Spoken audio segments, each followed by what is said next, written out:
What does God look like?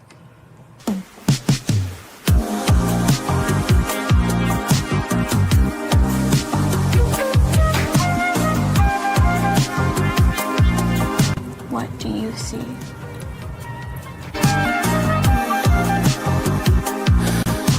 We're solar-powered biological AI. Wait, what?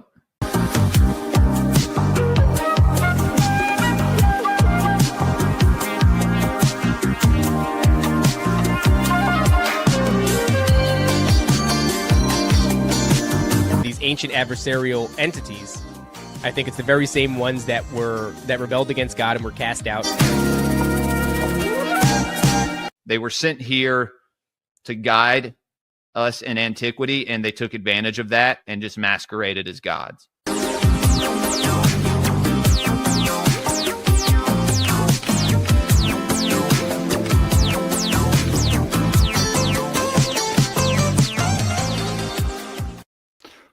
What's going on, everybody, and welcome back to the Greypilled Podcast. Happy Sunday to everybody, and a good morning in some places, good evening in others. I am Jules, your host. We got a special show for you guys today. Got a long-awaited show. I've been wanting to do this for a while now. You could say even years. I am joined by a few guests today. I have Stein here from Greyhorn Pagans podcast. We have Nick from the Occult Rejects, and also Headless Giant from the Occult Rejects, and Headless's bag. What is it? Your magic bag? Well, actually, we had a really interesting email come in about an actual haunted mailbag that this guy was delivering. Yo, that was funny. It was great, dude. So yeah, human remains in his mailbag that he was delivering, and he didn't realize it until he was checking the manifest later on. But his earbuds were glitching out as soon as he would get near this thing. This whole thing glitched out. So it was kind of funny. It's like, yeah, an actual haunted mailbag. So. That's terrifying. Yeah. Guys, Wow, like the stream, share it, get some people in here. let me share this out. If y'all want to go around and kind of tell people who you are, what you do, and a little bit about your show,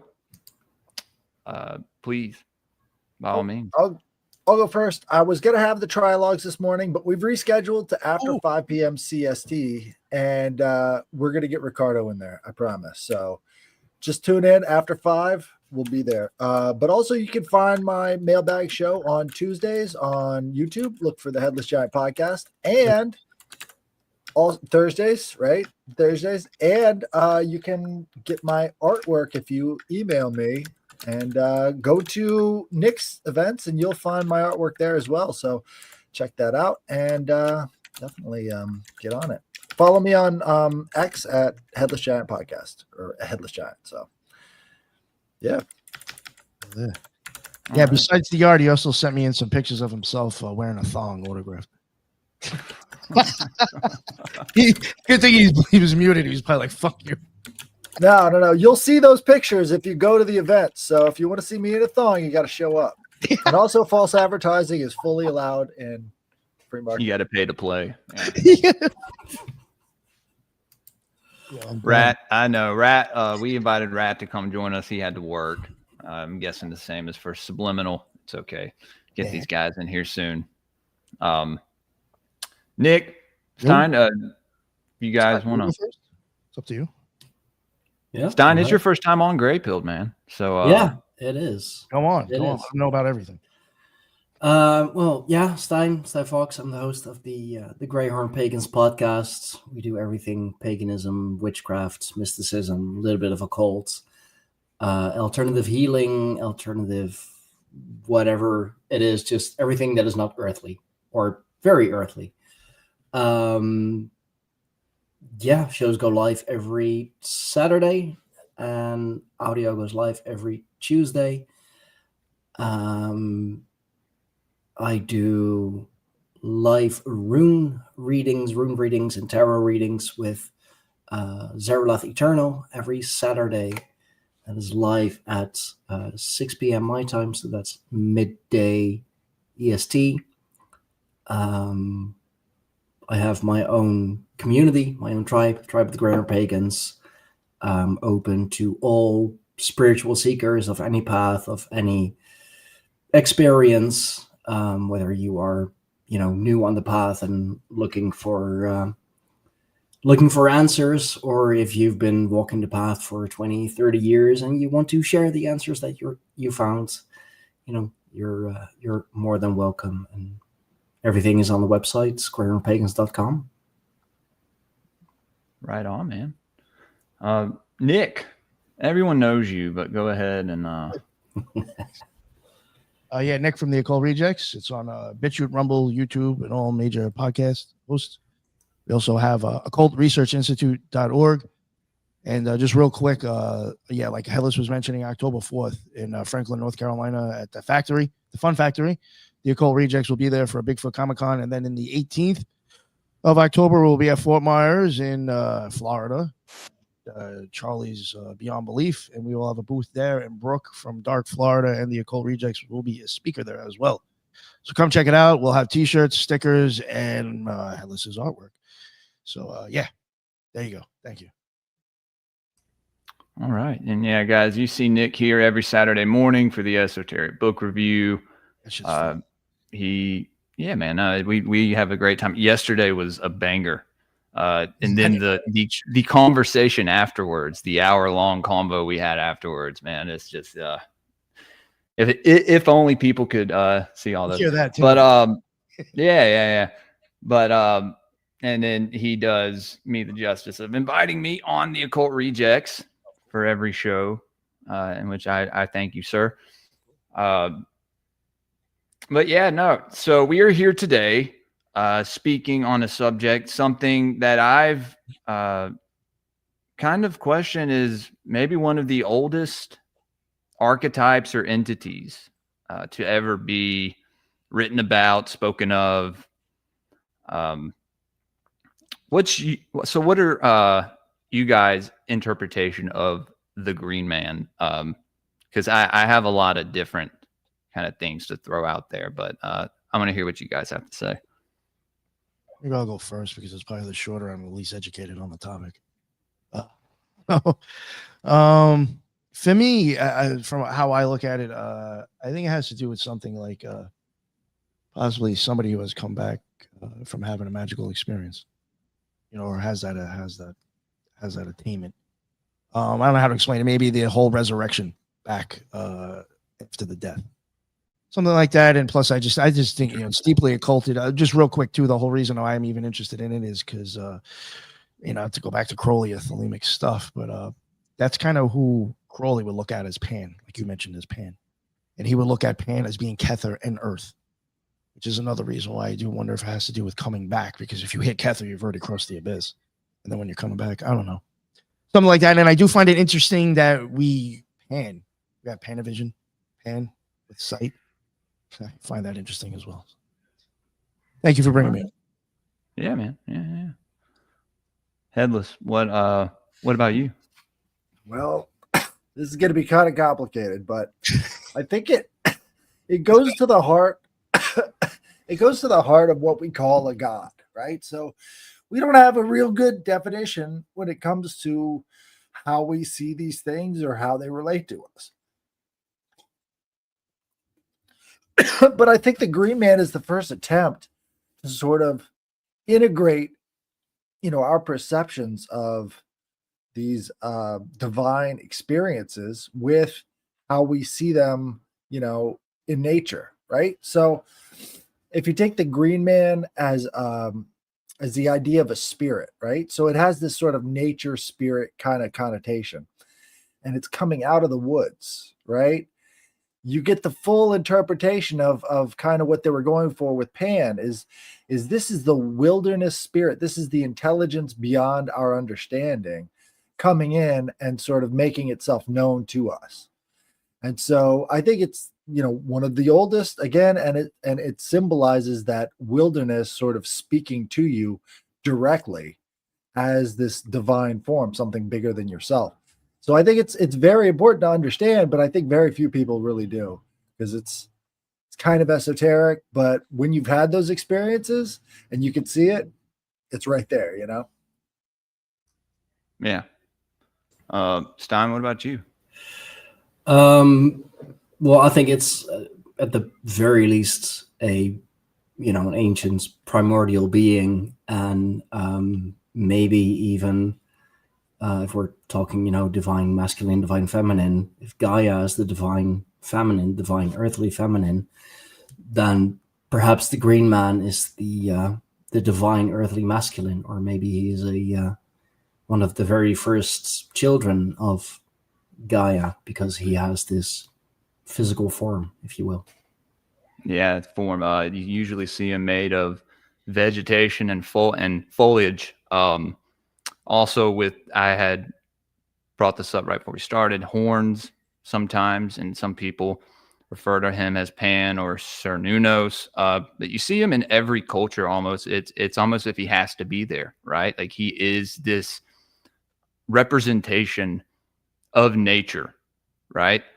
You see him in Egypt as Osiris and Ptah.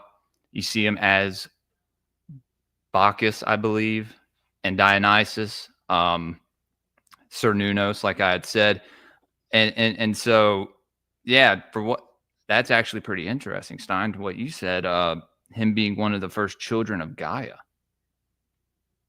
Is there any kind of mythology to that, or? Not to my knowledge. It's something that I I'll be honest, I pulled it out of thin air. Yeah, I just theorized it, That's since cool. it is such an ancient being, and Gaia is is Mother Earth, is the mother goddess. So that's why I thought that either he is the masculine form of it, or he could be one of her very first children, because gods and goddesses, they still have children, and because he is so old, so ancient, and has taken so many forms, or the archetype can be translated into so many forms. He's got to be one of the very first. Yeah, that's something that I was kind of thinking about. Because one thing we do see is we see this egregoric green man kind of push throughout pop culture. And that's what I first thought of him as, is like, okay, early on at the beginning of time. I mean, I don't know how old this world is. I don't think any of us will ever quite know. But this guy was basically created as a manifestation of nature, right? Now, would this have to have been thought up by a mass consciousness? Kind of how egregores are created now, I think.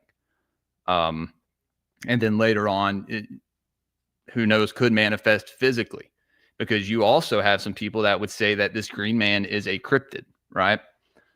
From what I've heard, like people who see, things in the woods with antlers, horns, what have you. And like I said, that's one thing when you go back to pop culture. And I actually saw this movie not too long ago. Are you all familiar with The Green Knight? Oh yeah. Yeah, Dude, absolutely. What an excellent movie. I didn't know that it was like that. I thought it was just about some knight until I went and watched it. I was like, oh my God, this is extremely esoteric. There's this knight that rides in, and he's made of trees and leaves and sticks, and he plays this game during Christmas, I believe, where if someone can chop his head off or something, I don't know, he has to come back a year later and claim his reward.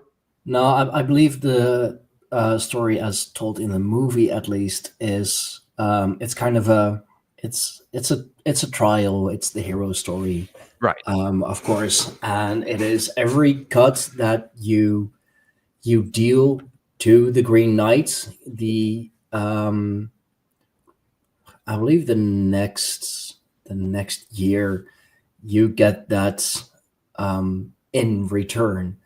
But because Sir Gawain, he wanted to, of course, prove himself, because, one of the Knights of the Round Table, definitely one of Arthur's favorites. So he's like, I'm going to go all out. I'm going to cut his head off, and not thinking about the consequence of it, because, it's not just eye for an eye, it's a head for a head in this case.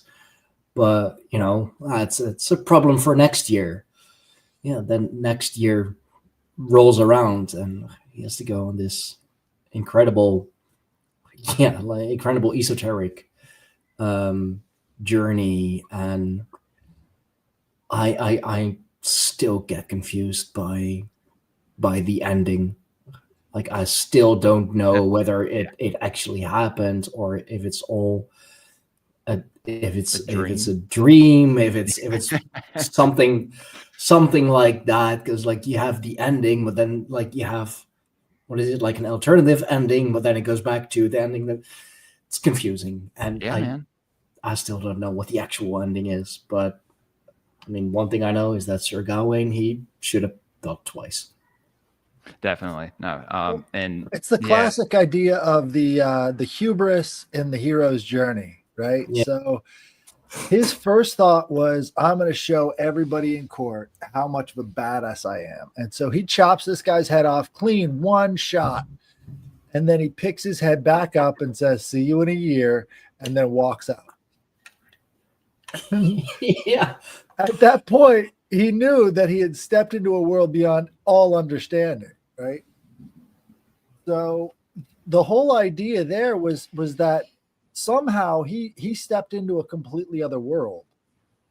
And that's sort of what the Green Man represents, is sort of like walking over this threshold into something that you don't fully understand and you can never fully understand.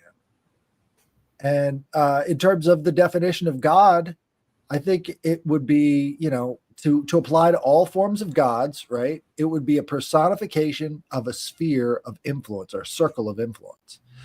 So if you think about the Green Man as being this god, right, it would be all the places you don't see. This is all the places behind the veil. So it's like the first vision of that would be seeing faces in the leaves, right? That first, what's that disorder they call it, where you see faces? Pareidolia. Pareidolia. It's the first pareidolia, right? And it's a moving picture of these leaves as it's communicating something to you. That goes to this one guy on YouTube. He thinks he's catching these Bigfoot in these photos. It may be pareidolia, but maybe he's catching these green men in these photos. Somehow he has, he may be vibrating at a certain frequency where they feel comfortable enough to reveal themselves to him, right? And also when you look at things through a certain lens, like a camera, you can see more than what meets the eye. Mm-hmm. There's also that. When you reflect the leaves in a cemetery, you're always going to have faces, because you're going to have these different spots that come through that are recognizable through that, bifold symmetry. And so the whole idea behind seeing these faces in the woods wouldn't be that far out of the ordinary, but at the same time, this allows for illusion, right? So this goes into what the definition of magic is. And I think that the best definition of magic is an illusion used to influence reality. Where does the illusion start? Where does it stop, though? Between the definition of God and the definition of magic, you can see how things can get really confusing really quickly. So seeing faces in the leaves, seeing faces in the trees, would that also be where we get the Ents from? The tree people, Treebeard from the Lord of the Rings, for example. Right. Or would they be like another, well, let's say, generation of Green Man? Because I mean, they are kind of just more green than man in this case. Well, that's the representation, and we were going to speak on this in pop culture. you seem to find this green man in more than just, being, in nature. Shrek, the Grinch, let's see, The Mask. I may have a list somewhere. Jolly Green Giant. Jolly Green Giant. There you go. Oh, here we go. Kermit, Yoda, Piccolo, Peter Pan, Gumby, Robin Hood, Hulk. I mean, dude, it's so common to see it, and it's like, Loki in the Marvel movies. Yeah, dude. Yeah, no, if he has a green tint to him, absolutely. So it's fascinating to me to see that, and it's kind of like it's hidden in plain sight, but then again, they may have just made the character green, right? But I don't know. It always kind of ties into who they are as a person. Like if they're like a real ugly, like Shrek and him and the Grinch, like they hate humans, right? Like they are real angry all the time. They have a pet that they talk to. Like, I don't know. It's some weird archetype, kind of like the Wild Man or something. And I've seen some comparisons with the Wild Man and the Green Man. The Wild Man being like an Enkidu type of figure, but the Green Man being more a force of nature, I guess you could say, of the forest rather than that of animals or something. I don't know. I've never really seen many representations of the Green Man in animals. Have y'all? Or am I completely wrong? The frog, I guess there's the frog. That's one. Yeah. I mean, it's you get that theme with Osiris and who's that Egyptian god? I've talked about him before. Kek, right? Yeah. So I don't know. Maybe there's something to that. I didn't know if y'all had anything on that. If there was any symbolism, any animal symbolism.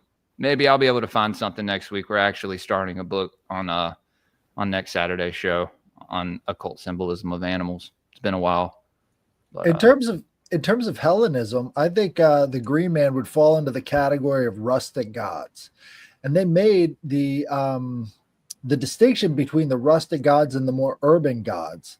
So they had Ariadne, Artemis, Chiron, Dionysus, Dryads, Hephaestus, Hermes, Naiads, which would be the water spirits, nymphs, Pan, Priapus, satyrs, Rhea, Cybele, and Silenus. So a lot of really interesting crossover between these gods and the green men that you mentioned earlier, right? So I'd say that, Jolly Green Giant would be definitely representative of sort of like a dryad type spirit, something that's actually feeding you with pieces of himself, right? Because he's made of vegetable material. Yeah, his hair is made of leaves, and yeah, dude. I don't know. It's kind of like they're spreading the spirit of the Green Man through pop culture, maybe, just to keep it alive, because so many people have forgotten. Anytime you've got these rustic gods, it's all about this self-consumption, right? So Dionysus, he has grapes all over him, and then he's offering you the grapes as wine. You've got Priapus, the guy with the out-of-control boner. He's always offering fruits and vegetables and stuff. You guys haven't heard of Priapus? No, please enlighten me on who not familiar with him. Not sure if I want to be.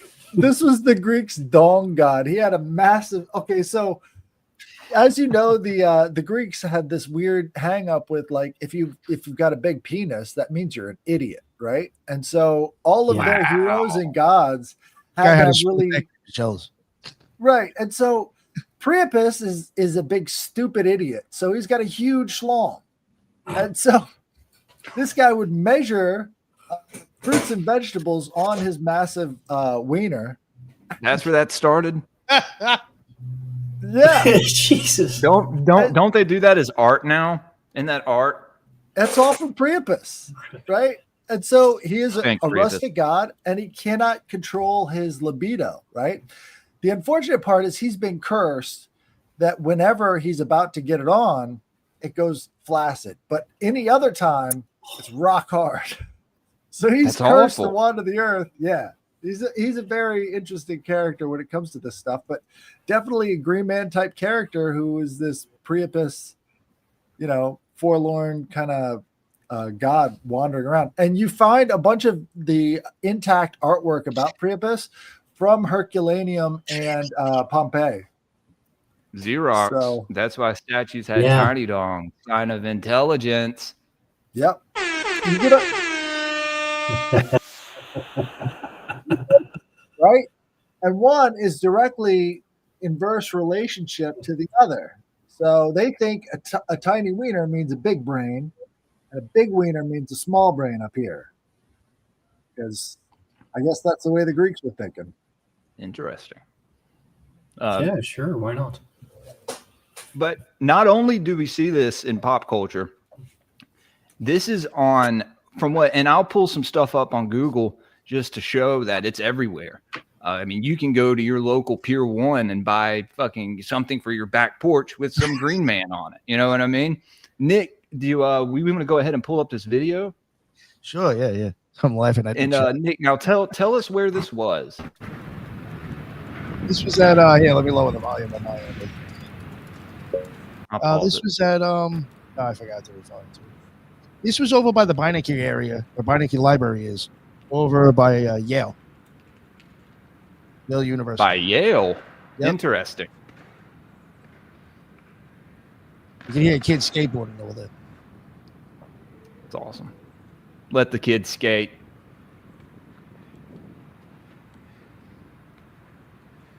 Is that fruit? Some grapes and apples and stuff you see connecting? It's the same face on both sides, right? Yeah, I think so. It looks slightly different. Let me see I if was can going to get say that. it looks Yeah. a little different, but If anything, actually, it might have looked thinner. Two But you've Face got- also giving you've some got both Janus the- vibes. All right, Janus go. vibes, exactly. Janus and Pan. we were talking about the three-face god yesterday, and I brought up Janus. Someone was like, that's Two-Face. So who's the three-face god then? Hecate. Yeah. Okay, Headless. Someone in the chat was like, Hecate has three faces. I was like, okay. I think is that different? Confirmed. Oh. I mean, triple gods and triple goddesses are very abundant in polytheism, in any kind of European polytheism. So yeah, you could say they have three faces. India, too.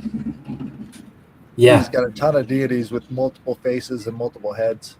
There's a green man in India, Ramachandra, King Ramachandra, Prince Ramachandra, some guy. He's green. You know, they're all blue. He's green. So interesting. You got some roses. Are those roses or are those like? daffodils? Yeah, definitely. yeah. That's another thing I tried to point out too. You will see those types of designs and those flowers all over everything. Right. We even see it on Masonic buildings and Catholic churches. That's those same designs. Something up with that. I'm all having that shit. Very interesting. That wreath is one of the wreaths of victory that Rome would use on their motifs all the time, and around the bottom of it, and then all of the fruits and the green man face seems a lot more like what do you got? Now someone was saying 3 phases of the moon. I got that on my own. Oh yeah, Yeah, nice. right. Hey, But Ron. yeah. So in Germanic cultures, the moon is a more male figure, and the sun is a female figure. A lot like Japanese, where they've got a female sun, Amaterasu, and the male moon as well. So Germans and Japanese both have reverse genders for their sun and moon. Yeah. And many nature gods, and the god that we believe represents nature, Yurt, It's also where you get, Yard, etc. from. She is the mother of Thor, of the thunder god. You have the twins Frey and Freyr, who are fertility gods, both linked to fertility, harvests, agricultural abundance. Njord, or Njörther, is god of the sea, winds, and maritime endeavors. In the Netherlands, that would be more akin to Nehalenia, for example, and offerings to her are very often fruit, for example. So yeah, just a lot of nature and natural gods, really. So is this like an exclusive masculine archetype, or is there a female Green Man? I mean, as I said, you have Yurt, who is she is female. She is the most direct embodiment of Earth. Freyr is male. Freya, also goddess of love and war. If you can't slay him. I like that. Always like that one. Like that. They are twins. They're both the divine masculine and the divine feminine, representing fertility, representing the harvest. And Freyr, it's funny, like we were talking about the giant, that one. Freyr is also often depicted with a giant schlong, because he is with a huge very he is like the most well-known and the most revered fertility god.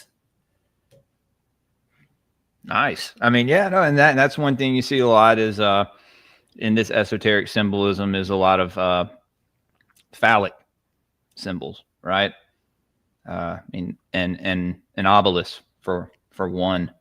I just didn't know if there would be like a specific kind of archetype or figure for. I guess you could. I don't know. No, that'd be water. I was thinking about like an Undine or a mermaid, a siren. In Greek, we've got the dryads. And one of what the are most the dryads? Famous, well, the most famous of the dryads would be Daphne, who Apollo was pursuing, and she turned into a holly tree. And so the holly wreath, no, not holly, what is it? What is the wreath that Apollo has? Anyways, he's got this wreath from the tree that Daphne became, and that was always used as the symbol for victory. And laurel, wasn't she? Laurel. I don't know why I said holly. No, it's the laurel wreath. So laurel she became tree. the laurel tree. And so the spirits of the woods were often called these, dryads. And so definitely in the vein of wood nymphs or things like These that. are just some kind of elemental spirit. The Fae folk. Right, Yeah. right. Yeah, okay. I was like, yeah, I mean, when you look at the lore of the trees, it said, I mean, you had already brought up Treebeard, but that like each tree has a certain consciousness, right? And it said that if one tree is dying somewhere in the woods, that all the other trees will like send their nutrients to it. In Like send like a SOS or something. Yeah, probably. I mean, in Germanic lore, mankind is literally made from two trees, the ash and the elm tree. Okay. And after Ragnarok, the last man, last women that are left have been hidden in a hollow tree. Really? Yeah, and especially if you want to honor Thor, for example, that's why I wear the hammer. He is very much associated with the oak tree. Thor is, the strongest of all the gods, and the oak is one of, the hardest woods that you can get, at least, here in Northern Europe. And just, the woods and our gods are so, connected. Like you'll hear a lot of pagans say like, If I want to go to church, I go into the woods. That's where my gods are. Yeah. Right. I mean, you could even say some Christians could even go out into the woods and pray, I don't know. They probably get condemned by other Christians, but, Well, that's a challenge. well, why do you think God had given us our 2 temples, right? Two temples on our head. You can talk to him anywhere. Yeah. You don't need to talk through somebody or all this other stuff. But it's amazing the continuity between the oak tree in Germanic and the oak tree in Greek, because in Greece the oak was the sign of Jupiter or Zeus, and it was that direct interpretation with the lightning. So there's somehow a linkage between the lightning and the oak tree as this figure, and so this is where the divine groves would have all these different types of trees representative of these different gods. And we just did a episode with Robbie Marks about Adonis being worshipped in the hollow of a tree. What they would do is carve it in there, and you would actually cover it over with this tree. And it was the same as the Zimmermans up in Germania as they had in Greece and Syria. So they had the same type of priests who would work with these trees to create these gods and goddesses out of them.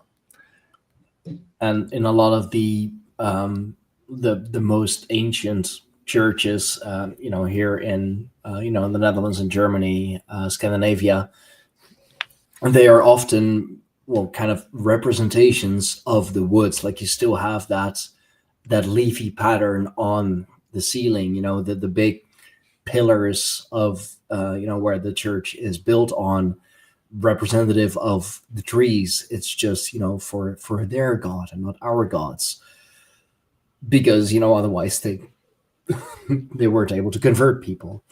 They had to do it like, see, this is pretty much like yours, just come on in here, it's the same, even though this is all stone and we had to copy it to literally get you here. The pillars were too hard. The pillars were too hard for the Christians to copy, but the pillars themselves were an act of trying to bring the sacred grove into the city. Because at the top of each one of those pillars, you've got these capitals that are shaped like the leaves, that these pillars are representing the trees at the sacred grove. So you're worshiping at the sacred grove made out of stone now instead of just the outside. I was going to say, is there any value in it at all if it's not made from nature? If it's made of stone? Well, it's the representation. It's like you're creating the magical ritual of converting this place in a city on the side of a cliff, for instance, with the Parthenon, into a sacred grove of trees. So you're bringing the representation of where you first met the gods into the city, where now you can come and worship through the representation. Okay. And that's funny that you say that, because I have some pictures here of ancient depictions of the Green Man. I tried to get the pictures to, I tried to crop them out and copy them just to pull them up, but it wouldn't let me do it. So I'm going to have to pull this PDF up. We're not going to read from the PDF. We can if we want. But I just want to look at these pictures real fast, because these are very interesting.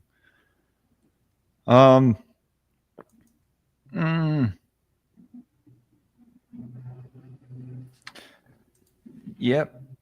All right. I'm going to pull this up. Sorry, guys.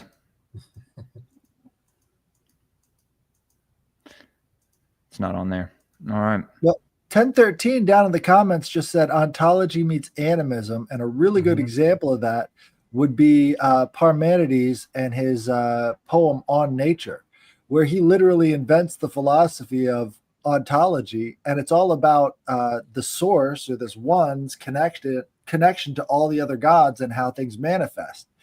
So it's literally and this was the source for all of the theological advancement during 500 BC in Greece, one of the most productive periods of human history.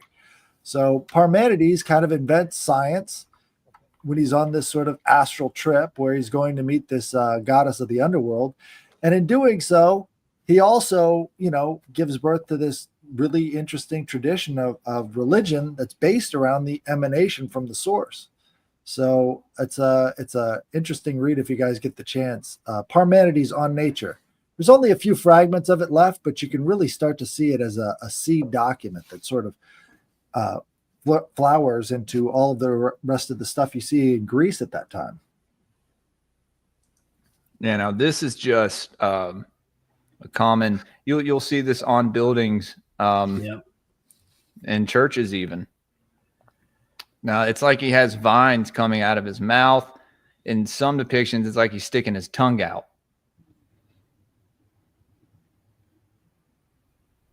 But it's the same guy. Yeah.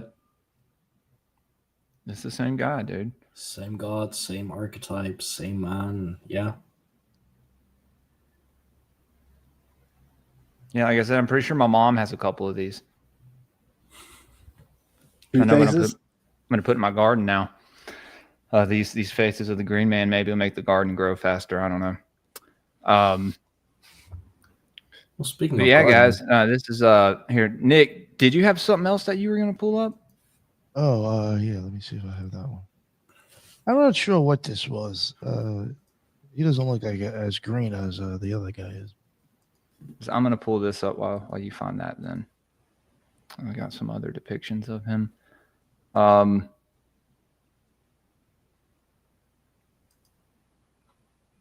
right. Are y'all seeing this? yeah. Yeah, this is nice. So it's like a 12-page PDF that I got. Just touch up on it. But yeah, I mean, you see this depiction of him. Let's go down. Can make this a little bigger. There's the figure 12, the horned gods, the horns. Cernunnos, right? Yeah. Well, Cernunnos in Celtic. Yeah, he's the most well-known one.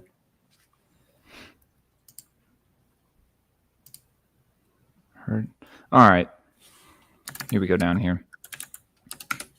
Yeah, you see depictions of the horn god, but you see a lot of this, right? I've seen a lot of pictures of this on the corner of a lot of mausoleums and churches and buildings. Some people will say that they're dragons, but when you see these other pictures of the green man, it kind of confirms it, right? That they're venerating this ancient spirit. And I love how with that one, the nose is broken off as well. Right, dude? You see that where else? On the Sphinx. You see that on a lot of places. Just everywhere. Yeah, man. Well, this basically says the green man appears not only as the foliate head of a man carved in stone, there are a few rather feminine versions. Oh, wow, this answers my question. Although they are commonly referred to as green man carvings, one exception is a carving Southwell Minster, which, because it wears a wimple and article of women's clothing, is said to be a green woman. This is weird how I didn't even read this part earlier. So that's very interesting. So yeah, there are depictions of green women. It talks down here, Cernunnos, Dionysus, Bacchus. Yeah. Which, if you go back further, is entities like Nanarsin, the moon god. In some religions, right, they change throughout different cultures. All right.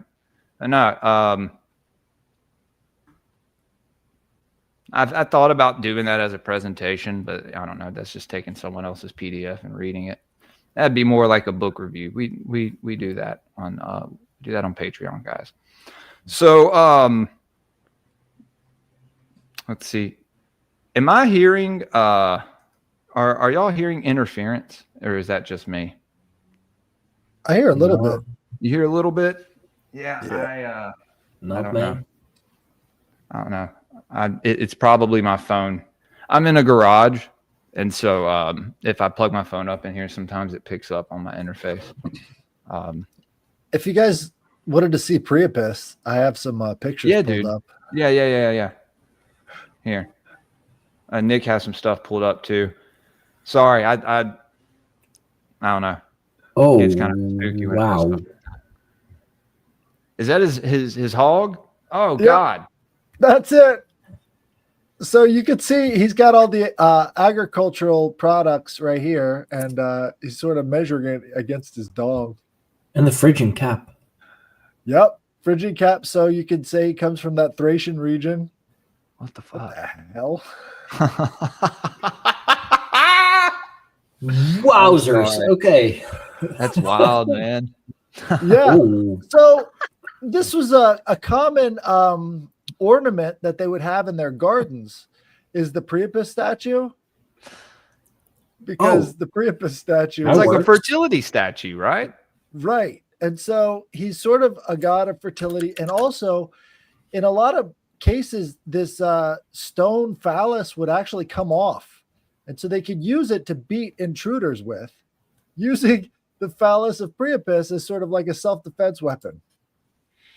excuse me? Yeah. Holy That's shit. crazy, man. A literal weapon. Right. That's So a this different is, kind of club. Right. Where is this, Nick? It was Otamaya Park. Yeah, it was in the Bronx. Yeah. Yeah, we know who that is, though, don't we? That's not a green man, but it's Uh, close. Fuck it was. Who Yeah, for is some it, reason Adam? when I showed it one time, I thought like you might have referenced the Green Man with that guy. I don't know why I thought that. I mean, I see why, but it's someone else. This is Medusa. And you Really? could always, you could always tell Medusa because she has the snakes and the wings, because what came out of her neck was Pegasus. So after she was slain, you have Pegasus spring from her neck. And so, you see the snakes all around her head. But this was used as a common motif on shields. So it's like you've got the Green Man motif further up north, but during the same time period, this is like the shield symbol. So this was on Zeus's shield, which is called the Aegis, right? And so the Aegis was supposed to be this constantly shifting kind of 3D viewer port, so you could see anything you wanted to in it. And it was the goddess Athena that put Medusa's head in there, which made it this sort of magical mirror type object that could kill you. But also you've got the eye of Medusa, also called Algol. And so in the Perseus constellation, he's holding up the head of Medusa with Algol right in her eye socket. And so it's the idea that Algol can turn you into stone. But it's still a Green Man type motif with the face of this thing sort of put everywhere in the Hellenic world. Yeah, I wouldn't have guessed that at all. I would have probably gone with Hermes or Mercury. Yeah, same. Yeah. Very interesting. Dude, that's awesome that you went to these places, Nick. And I need to do stuff like that. I have some pictures of is it the Robert E. Lee Cathedral in Lexington, Virginia. Dude, it's very esoteric stuff on there. They have a podium. I can probably find. No, I don't know. Picture's probably not on here. Is it on here? If it's on here, I can pull it up real fast. It's a pretty cool picture. No, it's not on here. Of course, it's not on here. I have a picture of Nate looking like a fag, but it's not on here. Isn't the satyr also supposed to have this giant schlong or whatever? What creature was it? I believe it was satyr. All the rustic gods. So even Hermes is depicted as having a massive schlong, and he was used in these kind of wind chimes called tintinnabulum. So he's got a bunch of like pieces of metal hanging off of his schlong, and it blows in the breeze.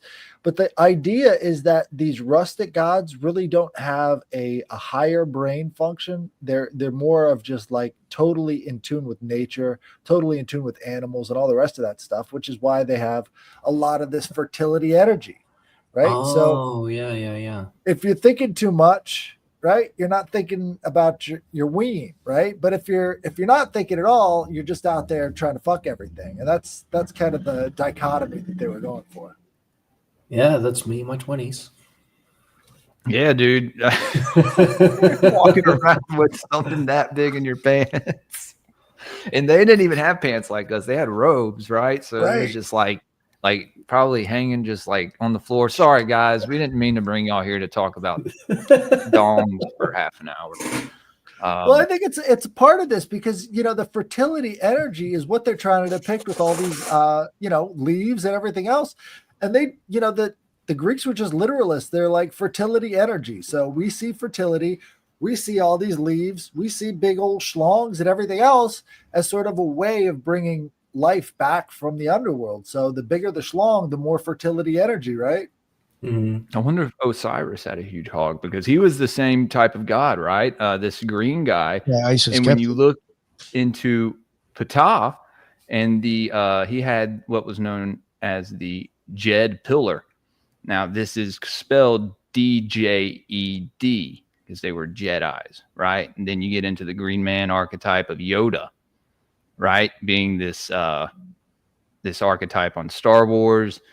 With the Jedis, it's very weird. You knew that George Lucas was reading into his esoteric studies. So would you say the Washington Monument is a pretty big schlong? Dude, don't get me started with Washington Monument and Osiris, bro. It's the same thing, though. Well, yeah, no, it is. And there's that theory that during the presidential, we did this like the weekend of when Trump got inducted into office again, that they're invoking the spirit of Osiris into the president or whatever in this underground chamber underneath the White House, apparently. Well, it's there's under that the theory. Capitol. Allegedly. But yeah, that's under the Capitol. Sorry. It's funny you mentioned Yoda as well, because Susie Q in chat a while back, she's one of my subscribers. What's up, Susie? She mentioned the little green man from space. Well, right. Well, that's what Martians used to be known as, right? Yeah. These little green men. But Mars is a dead planet. Or, now they're saying there was once life or they found some sort of bacterial life, but it's a dead planet. It's like, if Earth went through an all-out nuclear war, we'd end up like Mars. Well, but somehow they're a little green man. Why green, though? Just because like everything that's like gross and dirty and disgusting we associate with green. Like think of slime, slime is always green for some reason. Right. Or when someone is jealous, like, they're green with jealousy. Or if someone's new, they're green. Right. Yeah.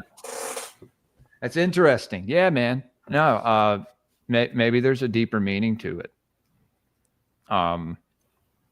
But I do believe that this is the archetype of what Headless brought up earlier, the divine masculine, or maybe it was Stein that brought it up.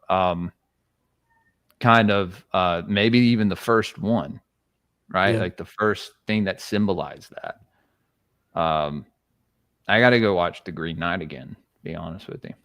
I mean, it was Red in chat, like about 15 minutes back, who said that if Gaia is the mother goddess, then the green man carries the seeds, like literally carries the seeds, and he seeds Gaia. He brings, all the life to Gaia. So in that way, he is the the divine masculine to the divine feminine that is Gaia. He brings life there, so he'd be her consort. I got to clip that. Yeah, no, I actually couldn't agree more, man. Let's see. Let me take this out of here, Nick. Appreciate you bringing all that, Nick. In the movie John Carter, there's these two races of life on Mars that are sort of advanced, and the one with the 4 arms are all green, right? Have you ever seen John Carter? No, but I'm about to get it off on a schizo tangent here in a second. So you guys, if you read about the Anunnaki or whatever, right? And we all, a lot of people think it's fake and gay, whatever. it's we're theorizing here. There were once, a race of quote unquote angels that lived on Mars known as the Agigi, and some of them were green. And this is apparently where Osiris was born from, was this line of, and you go back to Ptah, this was also the same archetype as Enki. And so, there's that. And so you follow this line back and you can see this representation of a green entity and all these different civilizations and all these different cultures. And it may have something to do with this certain archetype, or this certain, as you would say, this side of this one pantheon. And that could possibly get into biblical bloodlines and, priest kings of Babylon and the prison system or prison world we live in today, or whatever. I think that's where Nick can come in, because Nick knows all about the color green in the Kabbalah tree. What's up, Nick? Oh, I do. I was trying to think about that before, and even think about. Well, I mean, you always get the Philosopher's Stone too. It's always coming up with green and shit. But yeah, I was trying to think about that before. The whole thing with green, and even with the Kabbalistic sense. I mean, it does go with nature. It goes with duty. My opinion too is like, well, when you come out of that sphere, you start to get into colors and shit as well. Going into Hode, there's like this rainbow of colors that's supposed to go from Netzach to Hode. So like even then, I do believe that's kind of like it's just like a Wizard of Oz. When you added the color to the movie, it all got more realistic and in depth and all this and that. So I do think it might Emerald City. Yeah, Emerald Tablet. Dude, hey, yeah. In order for that growth to happen, I do think that the male energy has to project out of whatever it's already in. Again, like a light bulb. So, like, could you see like nature and plant life, like showing that in a more basic sense of life, like somehow energy just coming into matter here, and, in the beginning basics. We see more shades of green than any other color. And that's partially because of how much time we spend in the forest, but it's like evolutionarily we see more green. So it's like beauty being Tifereth and being stuck right there in the middle, having everything to do with the heart chakra. It all kind of makes sense when you put it into that sort of, that's our home, Isn't green the transforming color in alchemy? Yeah. Yeah. I mean, like, I was going to ask that next. Is there The anything? Green Lion. Do y'all know? Yeah. It's one of my backgrounds. I plan on getting that tattooed on me. Is there anything having to do with the Green Man in alchemy? Is he a sign of the alchemical process? Yeah, that's what I was trying to get at before. I think that is a symbol of you actually experiencing the alchemical process. Experiencing like an energy transmutation from dark to light or whatever. It's like sometimes it depends on how you look at it. I don't know if you even know of like the sphere of Thoth. I look at that as if you crossed the abyss and came back, and now you have understanding and knowledge. You know what I'm saying? Like the Green Man would be like representative of somebody that I've like had this magical experience, and I know it now, experienced it. Maybe they experienced them in a dream or a vision, a psychedelic trip. Yeah. Another thing. I'd love to think he just comes out fizz. I mean, maybe that happens too. I'm sure it does to some people. A thing I did want to add real quick too, again, with like the whole nature shit. Not to keep dragging it on, but like when you go from the sphere 7, which is green, and it heads over to Hode, that's when you actually get into both sexes too. And if you think about it, in between that middle area, you kind of get a little weird. And if you start thinking about plants, are they really fucking? No, they have other things pollinating. Some of them will even change sex. Lilies will do that. They'll actually like change sex and use a bee to pollinate the fucking itself. It's weird that it's named Lily too. Getting it, and Nazis are huge into that's weird. It's named Lily. So sure something else, Lilith. So you have to like think about. I do think there might be something there with like the male energy. That breaks the matrix to start creating something in this reality. Dude, for sure. So I pulled up a bunch of images of the Green Lion devouring the sun. Yeah. So again, we're seeing here is again that tephratic zone. So now the green is devouring the gold. Yeah, and Apparently- green is right underneath the sun on the tree of life too. And the Right. red represents the blood. So there's a lot in there. But Oh, that yeah, would dude. be the alchemical version of that green man energy, I think.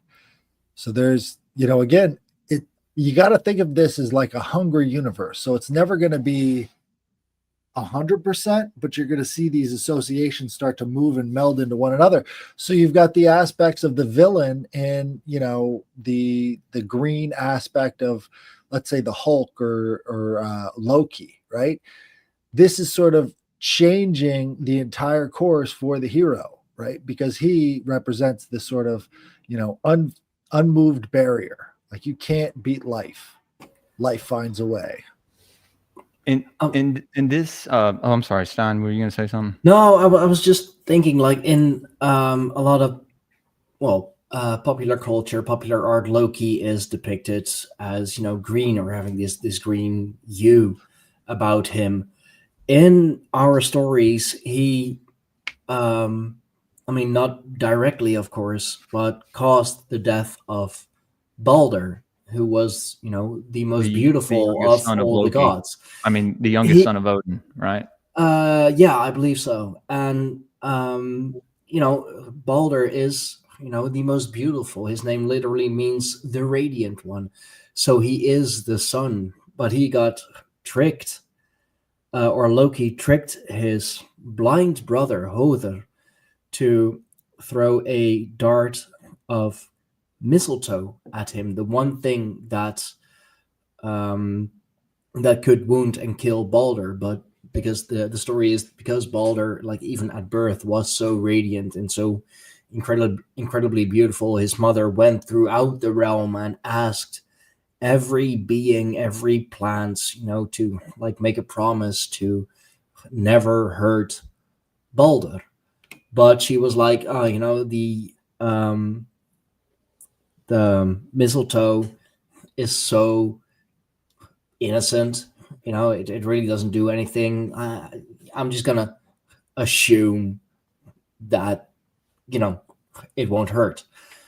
Loki, of course, being the trickster and being very, very clever, very intelligent, he knew that.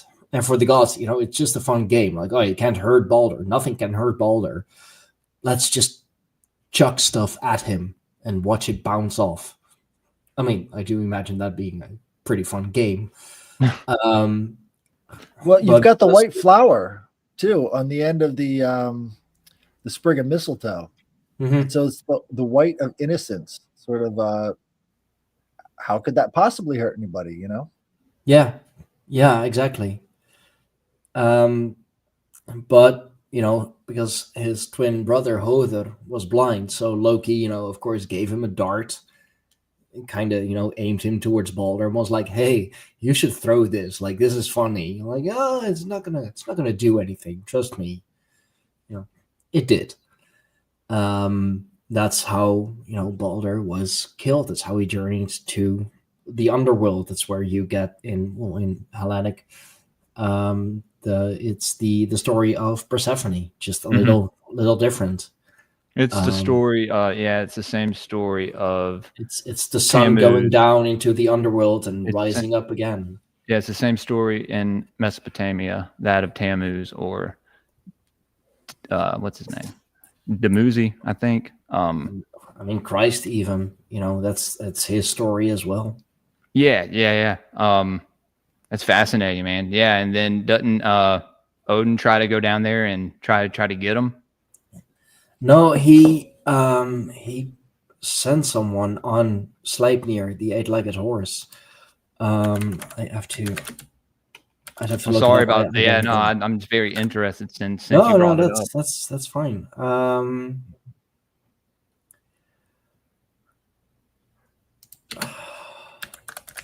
I don't know it from the top of my head, like all those Norse names. Hermot. HERMOD, volunteered to journey to the underworld to petition the goddess Hel for his release. And riding on Odin's eight-legged horse, Sleipnir, a child of Loki, he traveled for 9 days and 9 nights through dark and treacherous valleys to Hel's realm. That's fascinating that Hermod was the one. Hermod is very similar to Hermes, which links directly to Ningishzida in Sumeria. The brother of, who would be a brother of, I guess, the brother of Tammuz, the older brother, who went down to the underworld and begged his cousin. Hermod is one of the brothers of Balder. So, yeah, okay. that adds up. Yeah, they had the same story, just told, different cultures. Here in the north. Yeah, man, it's fascinating stuff. I got to get you on to do a full Norse mythology episode, man. I still haven't had anyone on to talk about that yet. I'd love to do that with you. That's my jam for sure. Just hell yeah. No, I'd love to get you on for that, man, for sure. So I don't know, man. Were there any concluding thoughts that you guys had on this? Was there anything else that y'all wanted to share? Because there is something that I wanted to bring up when we talk about the alchemy aspect. Isn't there something when the sun shines through the leaves, there's a green hue that is over everything, and doesn't that have something to do with it? I don't know. Maybe I'm thinking about something else. Well, I know that in during the eclipses, if you look through the trees, you'll see that on the ground you'll have a negative image or a positive image of the event taking place in the sky. So you get all the slivers of sun as it's being eaten by this green lion. This green lion. Okay. So you kind of get that angle too, because it's sort of like the trees become sort of a dispersal point for all of this different kinds of light. So it's almost like they're eating the sun rays. But who knows? Maybe being under the right kind of tree during a solar eclipse might be a interesting fact. Maybe the oak tree, for example. When's the next eclipse? Ooh, we can only try it. I don't know. Let's see if we can get this out of here. All right. Yeah, no, I didn't even think of the fact that you knew about all the Norse stuff, man. I would have wrote down a lot more questions to ask you about that, but we can do that on another episode. I think that'd be really cool, and I'm actually super excited for it now. So hey, I'm always down for that for sure. Glad I invited you on this today, man. This was fun. Yeah. And yeah, guys, I've had some people say some stuff lately, like, oh, this episode wasn't long enough. It's like, yeah, dude, you know how many episodes I put out a week? Work full time. I at least put out 4 episodes a week. So I try to, keep everyone entertained. So if some episodes aren't 2.5 hours long, because the conversation, we had a good conversation. The next episode may be 3 hours long that we do together, This is something that I wanted to touch on for a while, and I think I picked the right people to talk about it with, to be honest with you. So I appreciate you guys for coming and hanging out with me. Is there anything that y'all have coming that y'all wanted to promote or plug? Well, check out my channel at 5 because we're doing the trilogues then. So tune in at 5 today, Central Standard Time, not Eastern.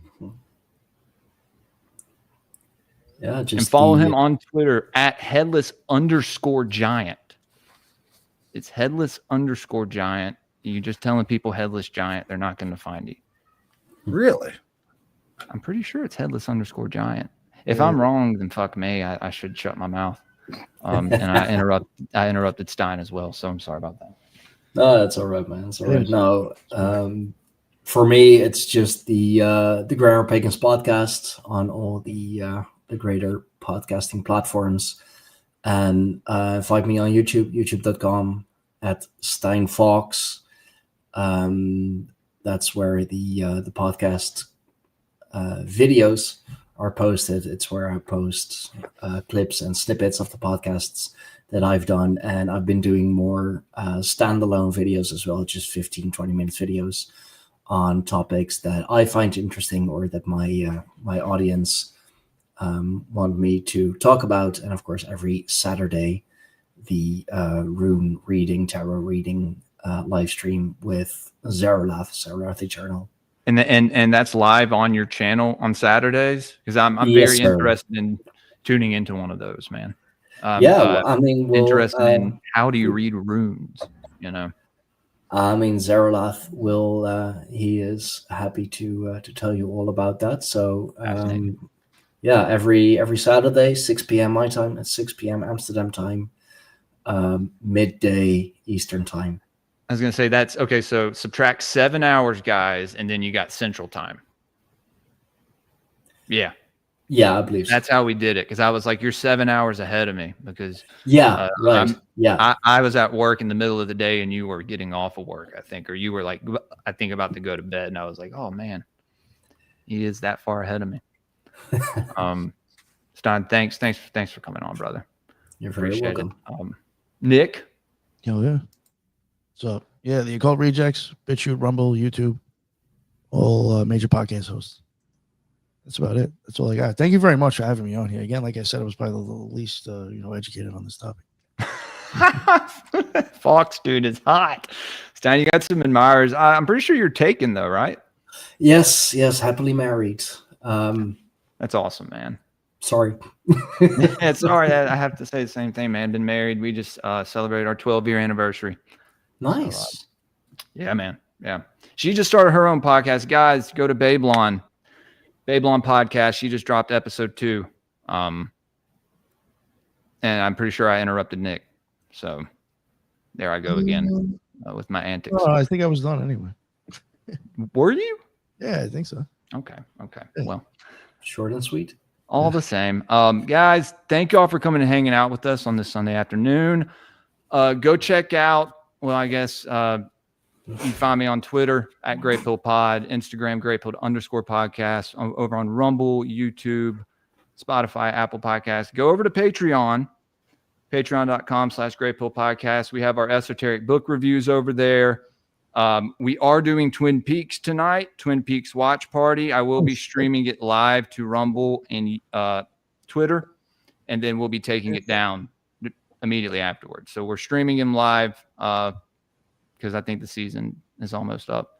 And so I think it'd be fun for everyone to watch it. Meet Cavern, it's good seeing you. You better be there tonight. And that'd probably be at 9 o'clock tonight, guys, Central Time. But go over to Patreon. We got a lot of good stuff over there. You get a free sticker pack. This week I'm going on Inquiries of Reality Tuesday night with Shane. Nice. I'll be streaming that to my channel. He's a good guy. Yeah. It's about time we did something together. And then Izzy is coming on Thursday. Izzy Griffin. That's going to be a banger of a show. Dude, you got Izzy Griffin? Yeah, man. Okay. I got Izzy coming on, man. Yeah. That's awesome. Funny enough, he's a rapper, and he raps in the same underground scene that I used to rap in like a decade ago. Yo, that's cool. Yeah. It's very weird how stuff. I was like, dude, you have a Goth Money poster behind you. What? How do you know who that is? He was like, their manager is my manager. I was like, get the fuck! I used to listen to Goth Money all the time, dude. I still have my iced out shirt. Anyway. And then next Saturday, we have a Sound Science with Bradley from White Rabbit Podcast. So y'all tune into that, as well as the esoteric book reviews every Saturday morning, 9 o'clock. Banger of an episode again, guys. Thank y'all for coming and hanging out. And tune in. Oh, yeah, tune in. I guess, will that be on your channel later, Headless, or the Occult Rejects channel? It's live right now. I think it's live on both. Oh, no, Okay. no, Trialogue is on his show. No, the Trialogue. Oh, yeah. No, that's coming out on my channel. So check that out. Headless Giant podcast. Okay. Y'all tune into that later. And Have a good rest of y'all's weekend, guys. Stay gray-pilled. Later.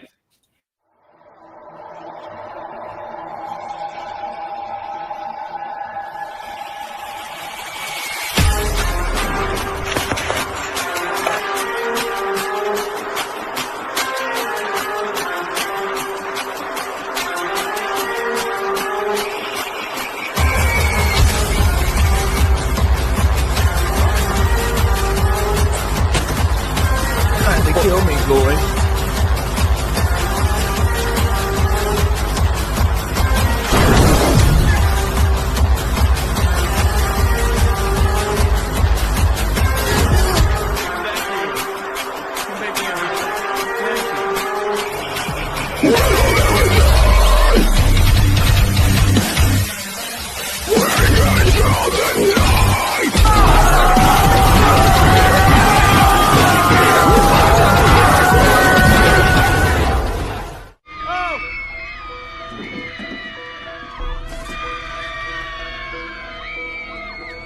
You handsome Shouts out. faggot.